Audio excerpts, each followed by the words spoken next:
You ever wonder why you have crazy cravings when you're dieting? The chances are, number one, you don't really know what you're doing. You're just restricting. Well, that's going to make anyone hungry when you restrict. But check this out. If you understand nutrient timing, you can start to understand when your body has specific needs and how to facilitate those needs, when to eat what. And so when you start doing that, this will eliminate cravings long term. Let me give you an example. For instance, let's say you go to the gym, you train really hard, and then you have a whey protein shake post workout, and then you don't have anything else for 2 or 3 hours. Maybe then you have about 3 hours later, you have some chicken and rice, and you're like, this is it, 3 hours after that, or about a 6, 7 hour mark, all of a sudden you're really hungry. You're like really hungry. You want something sweet. You're craving something sweet.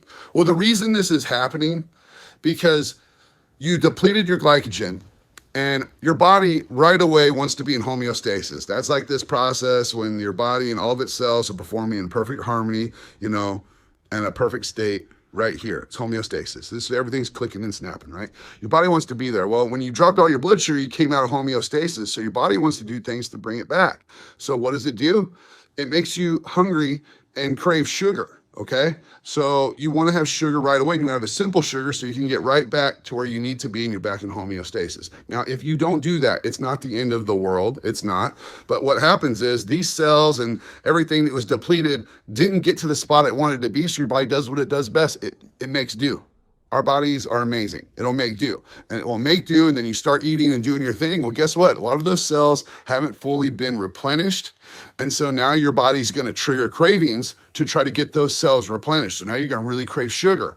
Problem is, you're not going to be quite as insulin sensitive hours after your workout.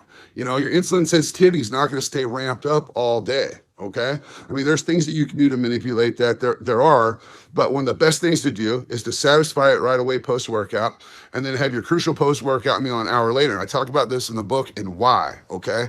And once you'll do this, you're going to notice that you're going to stop having cravings later because you satisfied your cells. You got to understand that cravings, when you're eating well and you're training and you're healthy and you're active and you're performing, all these are just signals, and your body is just telling you what it needs. The body's incredibly complex, but incredibly easy to navigate and operate, okay? You just have to be able to listen to the signals, all right? The language of the body. I got a whole chapter of it in my book. If you comment ebook, you're going to be able to check it out, all right?